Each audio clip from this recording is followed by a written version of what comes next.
Ibrahim alongside Calvin Wetzel, and we thought we were coming on air much later than right now, which is about 3:35 here on the East Coast. So we have some news. Obviously, there was a basketball game played. It had an interesting result. We'll get into the Connecticut Sun beating the Las Vegas Aces in Game 1 of the WNBA semifinals. But first, the news about the other Game 1 of the WNBA semifinals is that it's postponed. Several inconclusive COVID tests from the Seattle Storm came in right before game time. Kathy Engelbert had to get on the bus with the Seattle Storm and tell them that the game was not going to go on as planned. So as of right now, that's all the information we have. We don't know who is positive. We don't know how many players are positive. It seems to be multiple players are positive, and that's why the game was postponed. And I think that's just kind of where we got to start. Obviously, this is a massive bummer, Calvin, but we're here, and we're going to talk about the basketball that did happen. But first, just, I kind of feel shell-shocked. How are you feeling after that news, right? That happened right in the fourth quarter of that Sun Aces game. Yeah, well, the timing of it was definitely, like you said, leaves you feeling a little shell-shocked, as opposed to if, say, we woke up to that news or, that news happened last night. We're getting ready. We're within 10 minutes of tip-off, basically, and we're finding out this news. There's really only one correct response to hearing this news, though, and that's I hope the players are okay and good on the league for taking this step. Any other response to that is incorrect. Gabe, I know, you've been going at it with people on Twitter. Feelings. We talked about this on air. A lot of people want to say this and that and the other about what the league should have done or what they should be doing. Let's just stop. Player health and safety is the only thing that matters, and that is the only correct response to this decision. Yes. So I'm going to start calling people out because it is absolutely ridiculous for a lot of people on Twitter to just be, I know this happens all the time because people just yam away at their fucking sorry, I can't curse, but yam away at their keyboards without thinking about what they're actually saying, without considering the situation that we are all in this global pandemic with a deadly virus, that their first response is, oh, the league is favoring the Seattle Storm by not making them forfeit a game. A couple things on that. First off, that's all coming from Las Vegas Aces fans. Y'all just got worked by 30 points. Because that was a 30-point game. I don't care what the final score says. That was a 30-point game y'all lost to a team that's a 7 seed while you're the 1 seed. So how about y'all concern yourselves with what's happening with your team? Because that's what they're doing. That's what the Aces are doing. The Aces aren't worried about, is the league favoring someone else? They're worried about winning the series again to the finals. That's one of the problems here, is that it's been mainly the Aces fans. The Lynx fans on Twitter have been largely receptive to the news because obviously they understand the gravity of the situation that we're talking about. Secondly, how could that possibly be your response? They're going to forfeit a playoff game because a team caught a deadly virus that the NBA has put them in a position to potentially contract. The bubble has been extremely safe so far. We've had a few inconclusive tests that turned out to be negative. And you know what? They've done an excellent job at limiting the possibilities to get this virus. However, as we've seen in society, generally, if you're paying attention, there's no way to completely stop yourself from getting the coronavirus or COVID other than just by staying in your house. So having this season is inherently a risk. So the WNBA has put the players in a position that they could contract the virus. They've done everything in their power to make that sure that's not happening. I really believe that the bubble is the safest place for them. But still, you can contract it. So now you're going to tell me that because these players have come to Bradenton, have played an entire season, and because they have somehow had an inconclusive test, which may or may not mean that it's actually positive, it could be a false positive, that they have to forfeit a playoff game? Like, come on, man. Seriously, grow up. If you're saying that stuff on Twitter, you need to really reevaluate the situation that you're in. And it's been mainly Las Vegas Aces fans. It's really, really disappointing. Like, I get it. Like, I love to talk smack on Twitter, and I say some wild stuff on there. But you have to understand what you're talking about here. This isn't us talking about a basketball game. This is about something much more important, about player safety. So I'm just really, if you're saying that stuff, like, you're getting automatically muted. I don't care who you are. you saying some wild stuff about this, it's a mute for me, and we're gonna move on because it's infuriating to me to see what people are saying about the situation. In And no and way, you right, Calvin. and you hit on it, Gabe.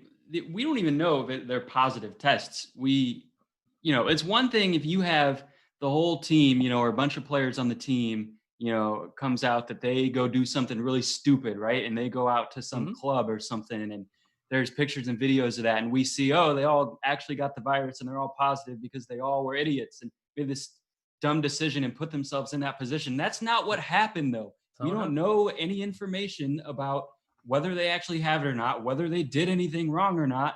Chances are they probably don't. We saw Lindsey Allen, we saw Taya Cooper have inconclusive tests early in the season. They both had to sit out at least a game. They ended up not having it, but it's an abundance of caution. So there's no reason to penalize the Seattle Storm when we have no idea what this even is or don't have any more information than what we have. No. So props to the Lynx, the fans, organization, obviously for being okay with that, taking it seriously. They're already warming up. They were on the court warming up. So obviously it was bad timing for them, but they understand it's bigger than basketball. It's much more important than basketball. I'm sorry, play this virus again. It didn't just stop because y'all got bored with it. It didn't just stop because we're playing basketball now. And I love that we're playing basketball now. And yeah, it is a distraction from many things that we've been talking about all season long. But it's still there. It's still the ever-present danger. Awful timing for the WNBA, awful time for the Seattle Storm, awful timing for the Minnesota Lynx. But hopefully what this is just false positives. They happen. Any testing for any disease, for anything is going to show up false positives. So hopefully this is just another false positive that we haven't heard of anyone having symptoms. We have no idea what is happening. We have no information other than what we've just told you. So we're not going to speculate. We just hope everyone's okay. And we hope that these teams can get back on the court as soon as possible. So I think, that's where we'll leave it. I won't get more mad at people on Twitter because I know y'all. I know y'all are wanting to talk about real basketball. But yeah, so we hope everyone's okay, and we will keep you updated. Right now, I think Kathy Engelbert kind of lets slip that the plan, if it is false positives, that the plan is to have game one on Tuesday. So I'm not sure it's a hard plan, but that seems to be the plan. So we may just be getting this off on Tuesday for the Lynx and the Storm, which is going to be a great series. And maybe we'll talk about it a little bit later. But let's get into the first game that actually happened today. Quite the stunner, I'd say, as I mentioned at the top when I was berating Las Vegas Aces fans. The final score, Connecticut Sun 87, the Las Vegas Aces 62. So that is the one seed, Las Vegas Aces, losing by 25 points to Connecticut Sun. I'm telling you, the score was not that close. In the second half, the Sun just took off. They outscored the Aces 28-16 in the third quarter to put it away. And I think the place to start here is with Jasmine Thomas's performance. A career-high 31 points on 13 of 18 shooting. She had 3 threes, also added 2 rebounds, 3 assists, only fouled once. Just a tremendous performance from Jasmine Thomas. And if you listen to our round 2 show from last week, where I got all of my predictions wrong, and they want Calvin and Shay, who's here hitting the buttons, want to start off with that. But I took it in a different direction because I'm the host and I can do that. But I got all my predictions wrong. But I did say, and I always say this about the Connecticut Sun, is if Jasmine Thomas is going, they're going to cook because she is the linchpin to that offense. And I don't even think 31 points is out of this world for Jasmine. But she's definitely capable of putting in 20-point performances. And when she's doing that, the whole offense just makes a lot more sense. So, Calvin, what did you think of Jasmine's performance? And can she continue, maybe not 31 points a game, but just a very healthy pace for this offense for Connecticut? Yeah, well, no one can continue that. There's nothing against Jasmine Thomas. I don't care who you are. If you're Diana Taurasi, if you're Michael Jordan. From the field. Yeah, no one, what was it, 13 for 18? Yeah. No one can shoot that well over a large sample size, even really a 3, 4, or 5 game series. It's not going to happen. But she can continue playing at a high enough level to force the Aces to really think about her. And that's really all that matters. She doesn't have to score 31 every game. I mean, they won by 25. She could have had 15 points. They still would have easily won this game. She doesn't have to play at an otherworldly level for them to be in this series, despite being the 7th seed. You know, she really just has to be able to knock down just enough shots to force them to go over screens, which they started to have to do in this game. We saw they came out in the first quarter, were going under everything, which is probably the right call. I would have done the same thing, but it didn't work. Jasmine Thomas hit 5 jumpers in the first quarter alone. And we should mention she had all 31 of those points in the first 3 quarters of this game because they coasted in the fourth quarter. It was over. So, she could have had 40 easily. This was the game of her life, no doubt.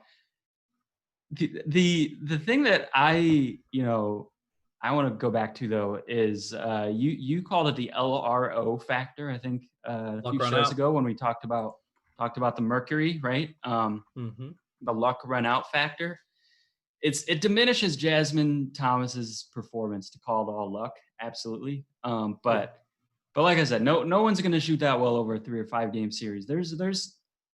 If you score that many points as, at best the third option on your team, it's a combination of being really good and really lucky. She definitely had both today. The luck's going to run out at some point in the series. If she can just keep that confidence, though, because when you score 31 in the playoffs after previously never scoring, what was her playoff high, like 20? No, she scored 20. So she loves the semifinals. She scored 29 points last year in the semifinals against. That's right. She did have that game against Los Angeles. And in the finals, I think her last 3 games, she had like 20 combined, right? She fell off there at the end. Offensive performance fell off a cliff. If you're that type of player who's known for your defense, your ball control, and you're putting up 31, that gives you so much confidence. We saw it in the second half.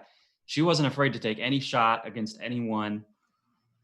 It doesn't matter who was on her, doesn't matter where she was on the court, driving, pulling up jumpers, getting that 3-pointer working, which we don't always see from her. It's inconsistent. When it works, it helps the offense a lot. If she can maintain that confidence and be willing to attack anyone that they put on her, that's going to be huge for the Sun. It was an absolutely tremendous performance. And I think, first off, to go to what you were saying about the LRO factor, she's not going to shoot 70% from the field every game. She's just not going to do that. I love Jasmine Thomas. And I think she is, I hate saying an underrated player. I think she's a little bit underappreciated. Not a lot of people see, we don't always talk about her offensive performances when she has them. So I'm liking that she's going to get her flowers from this game. But you just look at it from a macro perspective, and there is going to be some regression to the mean for both teams, right? Like Connecticut had a 109 offensive rating in this game, which is 9 points per 100 possessions better than what they did in the regular season and way above what Las Vegas gives up in terms of defensive rating over the regular season. And then you look at the flip side for Las Vegas's offense, a 77.7 offensive rating for them, which is god awful. And that's literally 30 points per 100 possessions below their offensive rating for the regular season. So yeah, it'll all regress. But I think for me, the biggest thing about Jasmine Thomas's game was that early on in the game, Vegas was going under on screens. And that's the book on Jasmine Thomas. That's really the book on Vegas's defense. They'll give you that little mid-range. They'll give you some threes, but overall, they're going to fight through that screen and get back to you before you can really pull it. What Jasmine was doing, however, she was just taking those 2 steps in on the big that was kind of dropping back from her and then just nailing in their face. And she got a really quick release. She was really talented at that. And she was able to do it fairly easily throughout the game. They tried to change up their coverages, but it's kind of hard to change up that's like a basic tenet of Vegas's defense right there. So it's kind of hard to change that midstream in a game. I think they will have to make an adjustment to her because she is shooting well and she does play better in the playoffs than she does in the regular season. But she definitely took advantage of what the defense was giving her. She also hit some open threes in transition where she struggles sometimes to make those.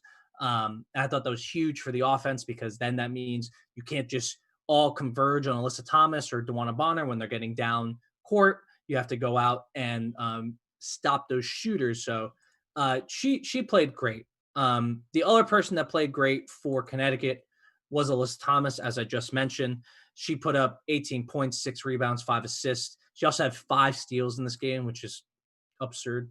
But she just, I mean, I don't know how much more we have to say about Alyssa Thomas, right? Like, she's one of the best players in this league. And when playoff time comes around, she ratchets it up the intensity somehow. In today's game, she had a good offensive game, but really to me is the defensive end. There was some possessions, like there was a sequence in that first quarter where she defended an Asia Wilson post up, got out to Dearica Hamby, almost caused a jump ball and smacked the ball out of Dearica Hamby's hand when she was trying to get downhill on Alyssa Thomas. And then she just kind of apparated into a passing lane like it was Harry Potter and just took the ball out of midair. So it's like, I don't know how you neutralize her on defense. There's no way. I mean, I guess you could try to like that. That's my question to you, Calvin. Like, how do you make sure Alyssa Thomas just isn't playing free safety and mucking up your entire offense? Because that's what she did today. I think that's a big reason why Las Vegas struggled offensively. Well, they had 14 turnovers to your point, and this was the best team in the league all regular season at protecting the ball, led the league in, lowest turnover percentage. You can't, they got to stop telegraphing their passes. They need some ball fakes. Yeah. They need to, kind of disguise what they're doing a little bit. I mean, it was easy. There were some that, you saw it coming. You saw some of those interceptions. It wasn't just Alyssa Thomas. She did a great job with those 5 steals. There are a couple where Natisha Heidemann got in there. Obviously Jasmine Thomas got some deflection. Everyone was getting deflections, getting tips. They brought it up. I think Ryan Rucco mentioned it even when someone got a foot on the ball. It's a kick, it's a violation, but still just all sorts of Connecticut Sun hands and feet were getting on balls.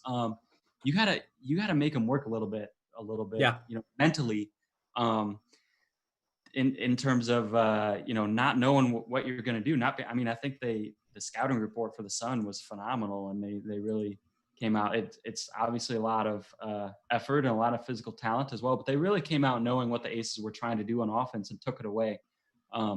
So if you're the Aces, you just have to run your stuff a little bit better, and you can't keep telegraphing passes. Yeah, no, that and they had a few. I mean, obviously, Connecticut played great, like you mentioned, but they did have a few like just a lazy, like, oh, we're gonna throw this across the entire court. It's like, don't do that. Don't do that against this team. Don't do that against any team. Don't do that against this team, particularly with DeWanna Bonner and Alyssa Thomas and Jasmine Thomas and Brianna January and whoever is playing in that 5th spot. It doesn't really matter. Like, you got those 4, you have a tremendous defense, and they did. They definitely did. So for Connecticut, they got their 2 best players. Well, 2 of their best players going. DeWanna Bonner did struggle today. She had 2 of 12 night, 0 of 3 from 3, 8 rebounds though, 4 assists, 1 steal, 1 block. So she was contributing in other ways, but she really did struggle offensively. And I think that was what the Aces keyed in on, was stopping DeWanna Bonner. Although our fearless leader, Aaron Barzilai, just sent out a tweet saying that Jasmine Thomas is the first player in WNBA playoff history to hit 70% from the field on 18 field goals attempts or more. So she's not going to do that every game. I don't think. If she does, she's become somehow an MVP caliber player. And I do love that. Give all the Sun rings right now if Jasmine Thomas does that. Forget it. Just call it off. It's over. Yeah. So Jasmine had an unbelievable game. But let's any other Sun you want to talk about from an offensive perspective? Bree Jones, she was in foul trouble. No one else really had a huge. Natisha Heidemann had 14 points, but a lot of those came late in the game when it was kind of already decided. I'm not sure who else we can talk about here offensively. Do you want to flip it over to the Aces? Well, no, I want to stay with the Sun real quick offensively and talk about someone you just mentioned, actually, Dewana Bonner going two Yeah. for 12. You know, she impacted the game in a lot of ways, defensively, rebounding, but she was 2 for 12. She had 8 points. It's worth repeating those stats. I think at Hmm. halftime, she had 2 points and was 0 for 8. The Sun were up double digits already. They finished up 25 with 8 points on 2 of 12 shooting from DeWanna Bonner. If you're Kurt Miller in the Connecticut Sun, that's the Yeah. best you can possibly feel about a 2 of 12, 8-point performance from DeWanna Bonner. Because in the same breath that you talk about the luck running out for Jasmine Thomas and you talk about regressing to the mean, you have to talk about Dewana Bonner regressing to the Hmm. mean too. And anything that you lose production wise from Jasmine Thomas going forward in this series, you are going to gain from Dewana Bonner. And the more that they key in and go over those screens on Jasmine Thomas, the more free the lane is going to be for Dewana Bonner to get in there and finish at the rim. So I don't know if the Sun offense is necessarily going to regress as a whole as much as, say, Jasmine Thomas herself is probably going to regress, because they just Yeah. won a game by 25 points with almost nothing offensively from DeWanna Bonner. It still blows my mind just saying that out loud. So that's a phenomenal sign going forward if you're the Connecticut Sun. Yeah, and Jasmine really took over that role from Dewana, which was interesting. And I wonder, I don't know, because there's not really like I mean, other than, Vegas kind of going under on the picks and protecting the rim at all costs rather than that mid range spot. There's not like a super big structural reason as to why Jasmine Thomas was getting loose and Dewana Bonner wasn't. So maybe that flips in game two. I do expect Jasmine to continue playing well, and I expect Dewana to play better, like you're mentioning. So um, I wonder what it is you do to get Dewana Bonner going. I'm going to see where her shots came from, Yeah, just to while you're see. looking that up, Gabe, Yeah. it's that brings up a good point. When you talk about making an adjustment to maybe going under the screen, or is there another adjustment you can make to kind of take away Jasmine Thomas, and is there an adjustment you can make on the Sun end to get Dewana Bonner going? Mhm. That just brings me to the point of how I love these 5-game series, and I love when we really Yes. get to draw out and watch these teams go at it for a week straight. And from a fan perspective, single elimination is great. That's why fans love March Madness. That's why I love March Madness. The excitement of the high stakes winner go home basketball is great. From a basketball analyst perspective, series are great because the same teams face each other at least 3 times in a row, and we get to see these adjustments. We get to see Hmm. what do the Aces come out and do differently in game 2, because they have to do something differently. And if this is a one-off scenario, there's no adjustments for the Aces to make. They go home. So from a basketball analyst perspective, I'm just really excited that we're into these, Final Four 5-game series now. Yeah, no, I'm totally with you. I love that this is a series, because if this was one game, it would have been a cool game, but it would have been something that would have been unfulfilling. As we saw with, because I would love to see a Los Angeles Connecticut series as well. But I Yeah. understand there's time Yeah. constraints, and that's why we do it like this. But But it leaves a lot of unanswered questions when you have a one. exactly, What would the Sparks have done to counter that? We don't know. We will never know. no, we won't. And they're sitting at home wondering the same thing. Yeah. But obviously, this Connecticut team's just really, really good, and they have players. They have players who have been through the war. They made it to the finals last year. They played some really tough finals games. So this is a team that has been there, understands what these stakes are, and understands how to win in the semifinals in a way that Las Vegas doesn't, because Las Vegas lost last year in the semifinals, and they're they have vets obviously, but Asia's the leader and Asia's still young. I think at some point in this game, you heard Bill Lambier on the sidelines. I love that we get this type of wired sound from the WNBA. He was saying, Yes. no more hanging your head. If you're gonna hang your head, I'm gonna take you out. Is that what you guys want? You guys want me to pack it in? We can take it out. We can pack it in, pack in the series, lose the next 2 games, and go home. Is that what you guys want? I love that. I love that he was making sure that his team is gonna stay in it mentally, because you could see Asia was frustrated. And he called her out specifically in that Yes, sequence by name. she's the leader, and I think that's what he knows, right? Like, she is the leader of this team. You can't give up. You don't care how big the deficit is, right? And here we go. Heat counter number 1. You could see it in the Miami Heat, right? Like, Miami Heat get down by 15 every single game, and then at the end of the game, it becomes a 6-point game.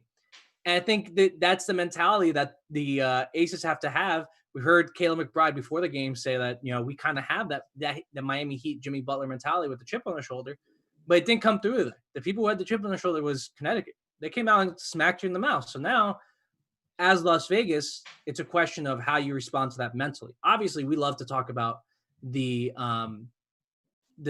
micro adjustments and the stats, and that's because we're her hoops stats. Go check out our website; it has awesome stats. But when it comes down to the playoffs, mental toughness and understanding that you have another game. That's another thing Bill Laimbeer kept saying. This is a 200-minute series. You got to win every single minute you're out there. Hey, we lost the first half. Got to come back in the second half. Hey, we lost this game. We got to come back the next game. So it's gonna be a lot of mental toughness questions for Las Vegas. I think they'll answer the bell because they did kind of answer the bell there in that fourth quarter in ways, even though it's kind of too late for them to get back in it.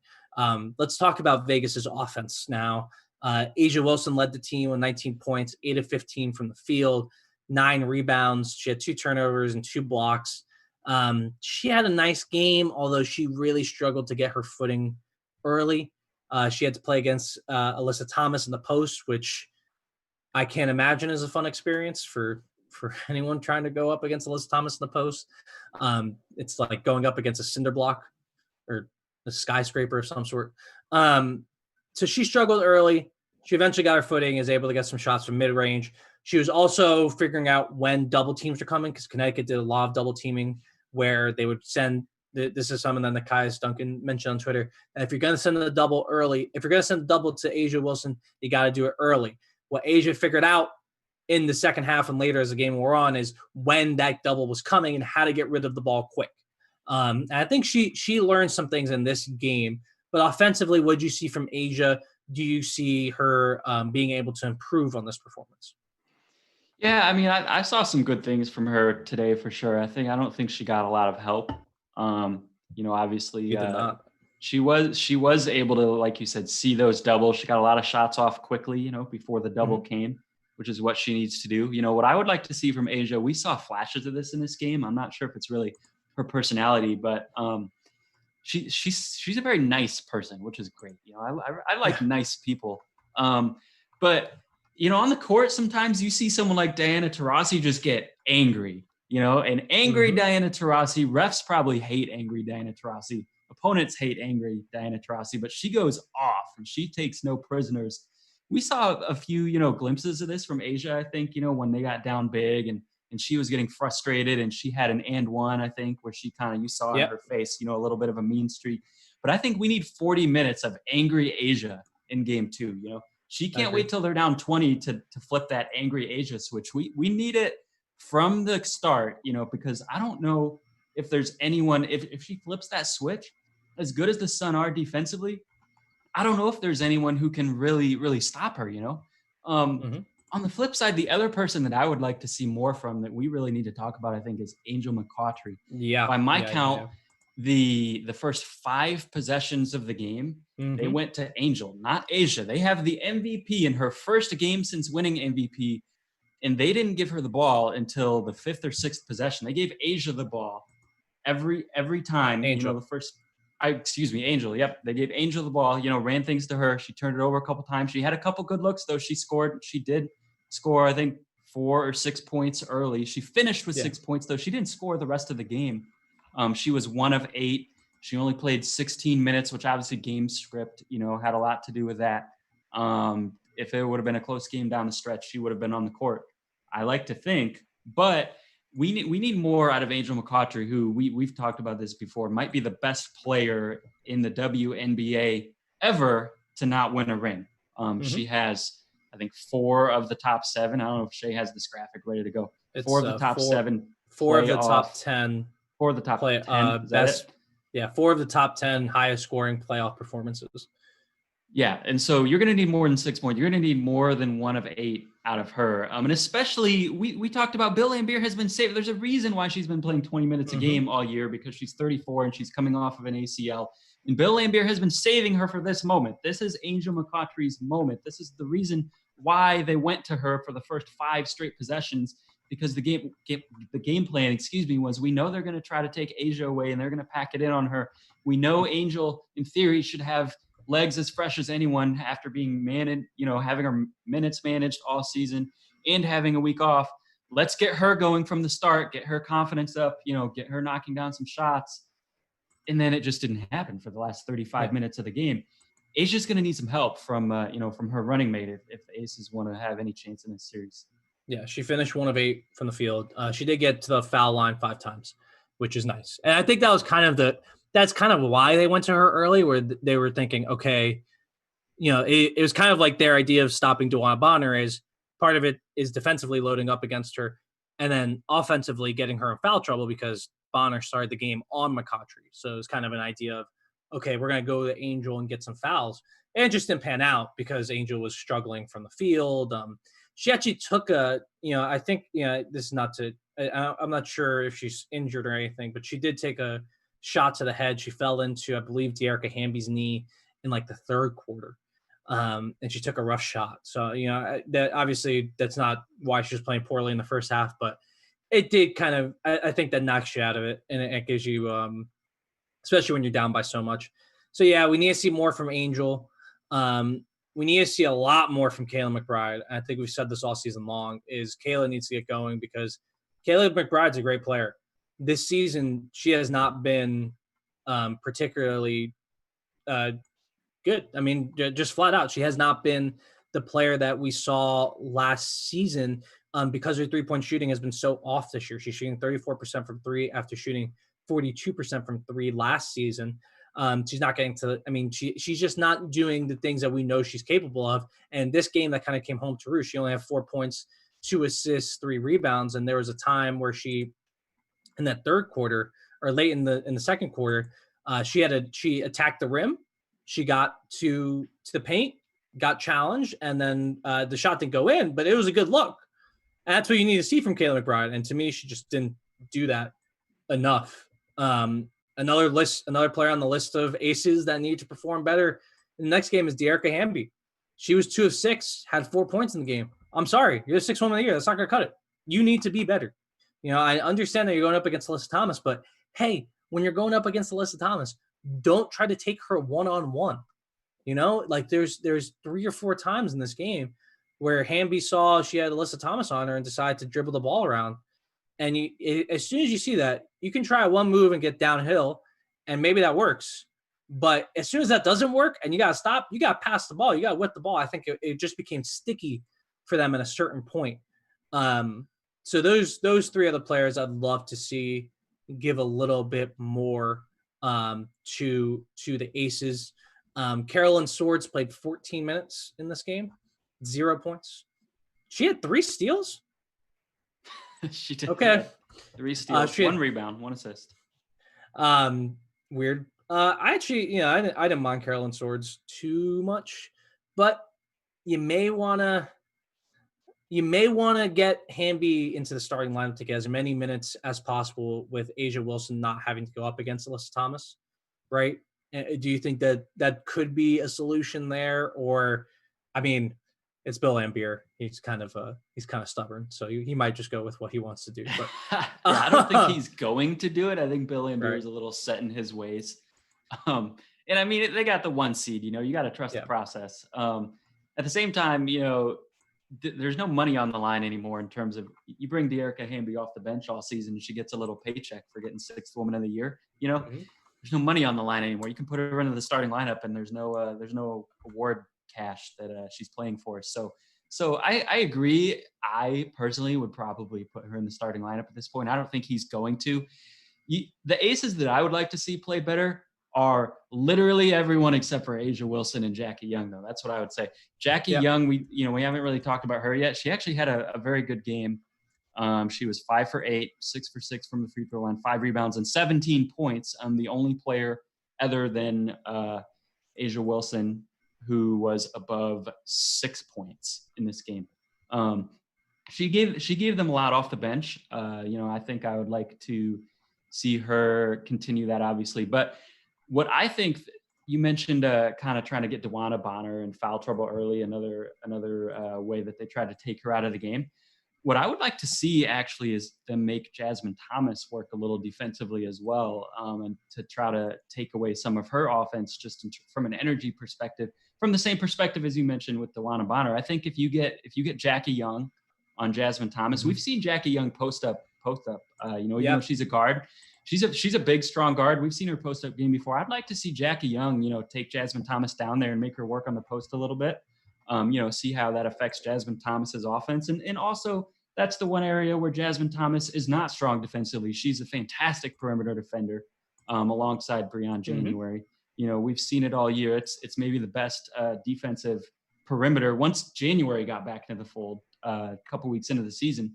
Maybe the best defensive perimeter in the league is this Sun team. I think you got to make them work a little bit. I agree. I agree with that. I'd love to see Jackie Young get in the post a little bit more.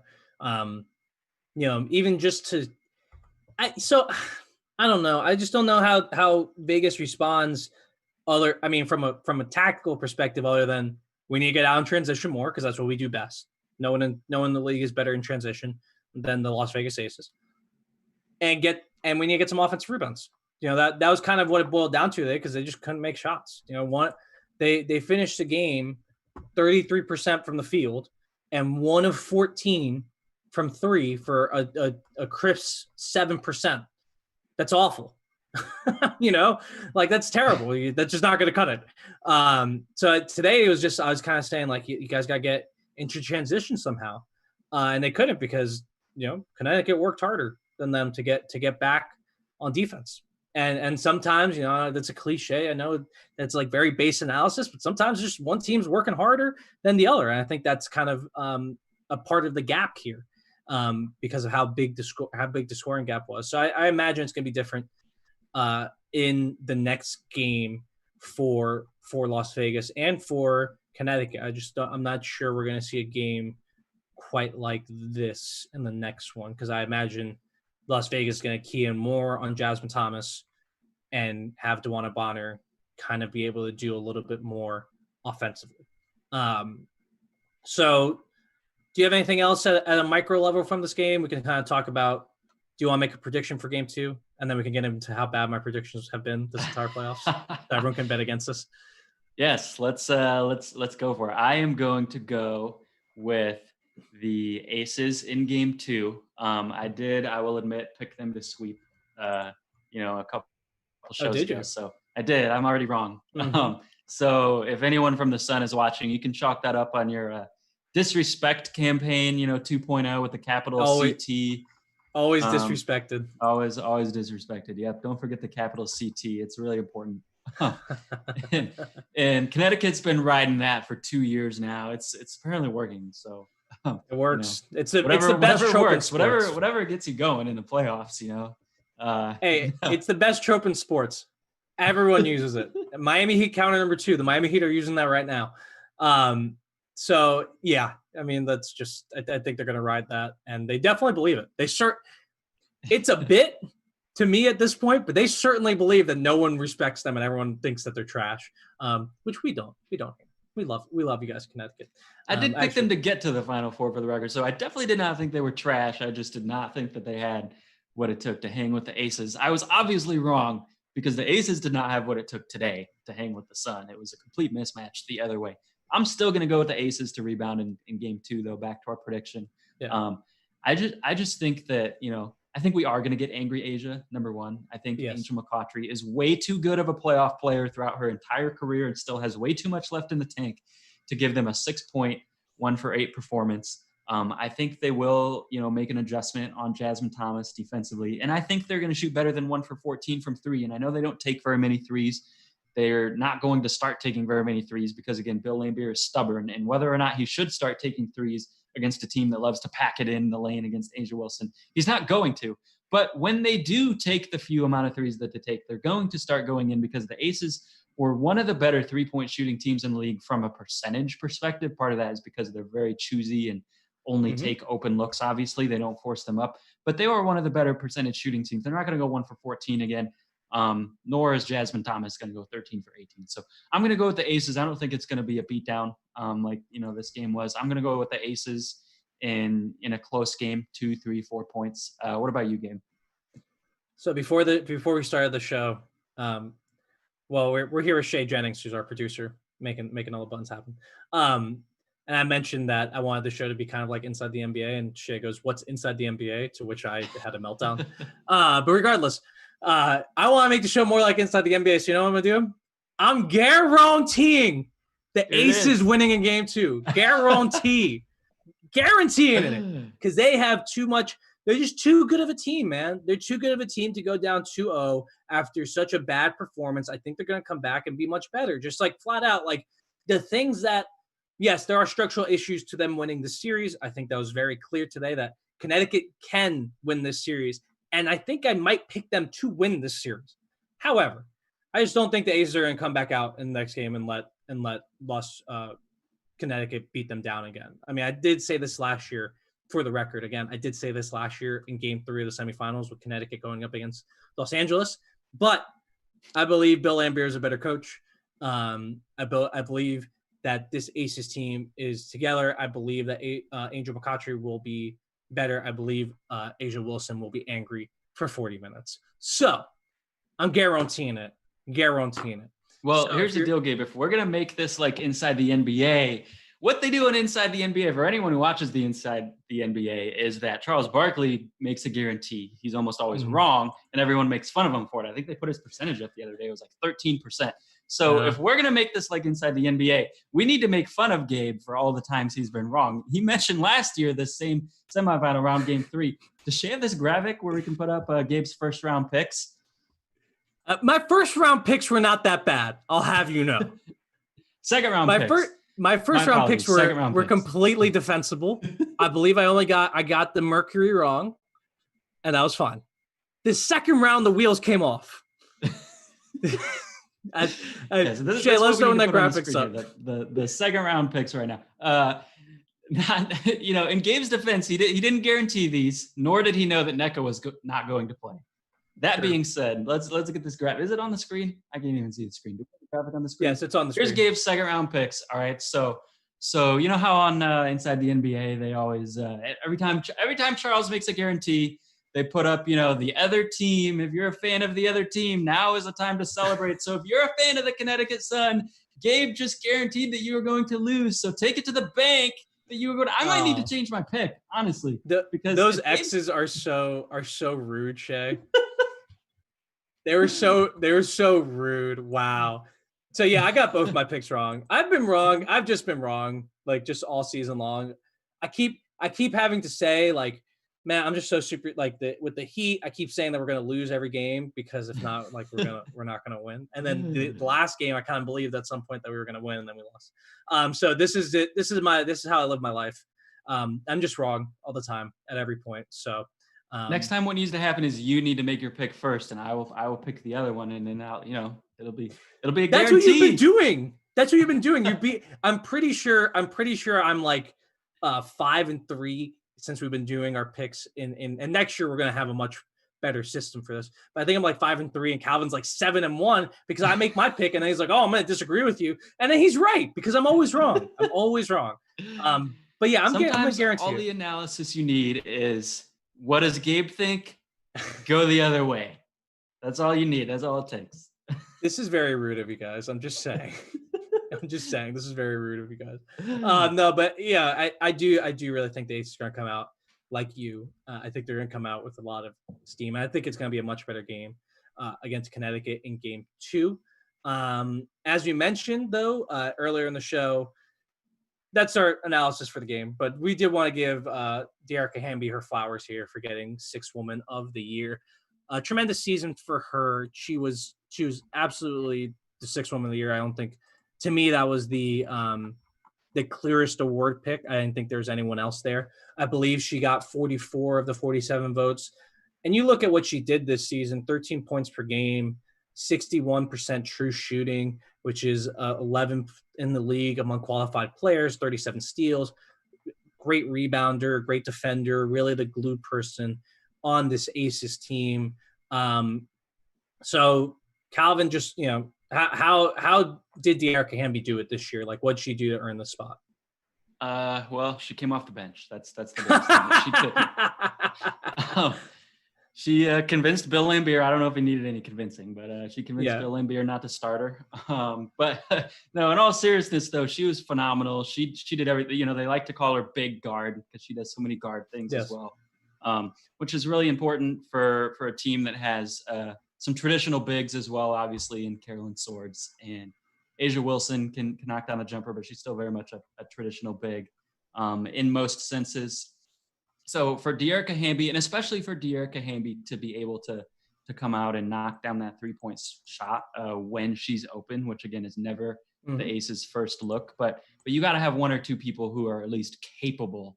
If you're going to play with Asia Wilson and teams that just surround her in the paint. So I think what Dearica Hamby was able to do in that regard, and also on the defensive end and guarding a lot of different positions, and just her versatility, she definitely deserves this award. I totally agree. And then we also got news that Dan, I forget his last name, Padover. Yes. I always want to say Pandover, but Padover. He won Executive of the Year. Great job with the Aces. I think Bill Laimbeer deserves a share of that because he's the president of basketball ops, I believe.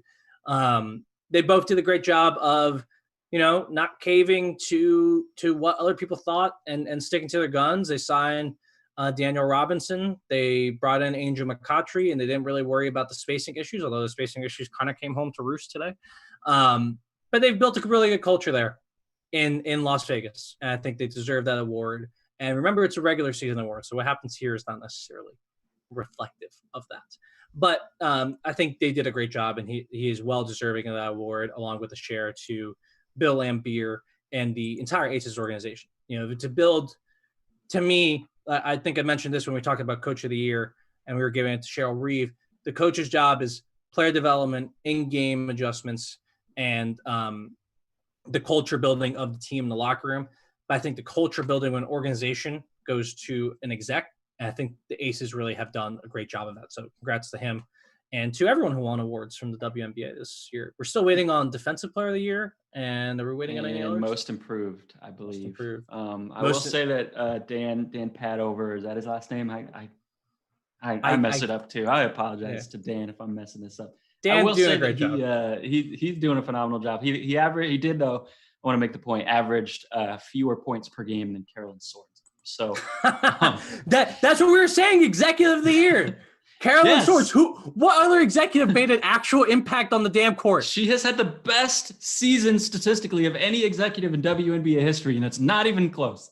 It's not even close. But, I think the last executive to do something like this was Michael Jordan with the Washington Wizards when he was the owner / GM / coach / player.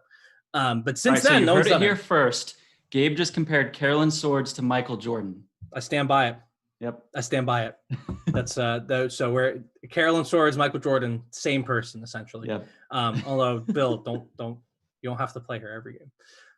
All right. I think that's gonna do it for our post-game report here. We really appreciate everyone who came to hang out and hang out with us here on the Her Hoop Stats post-game report. We plan on doing these after as many semifinals games, finals games as we can. We're planning to come back on Tuesday. Hopefully we have an update soon about what's happening in that Seattle, Minnesota series that got postponed today due to some inconclusive COVID tests. If you missed us at the top of the show. We just hope all the players are okay. We hope everyone's staying safe and we're sending good vibes, and hopefully everything is just hunky dory and there's absolutely no problem with the series, and we can get on with game one when we will be back here to talk about it. So again, I'm Gabe Ibrahim, joined alongside Calvin Wetzel, and a huge shout out to our real MVP here, the machine that makes this going, despite not having watched Inside the NBA or knowing what Dwayne Wade does on the basketball court. She's the engine. She's Alyssa Thomas, the Alyssa Thomas of this show. She's wearing a Connecticut Sun hoodie, so that's apt right now. You guys can't see her, but Shay Jennings doing a great job for us. And you guys doing a great job for us as well, tuning in, and we really appreciate it. And we'll be back on Tuesday night to talk to you again after another set of great WNBA action. So y'all have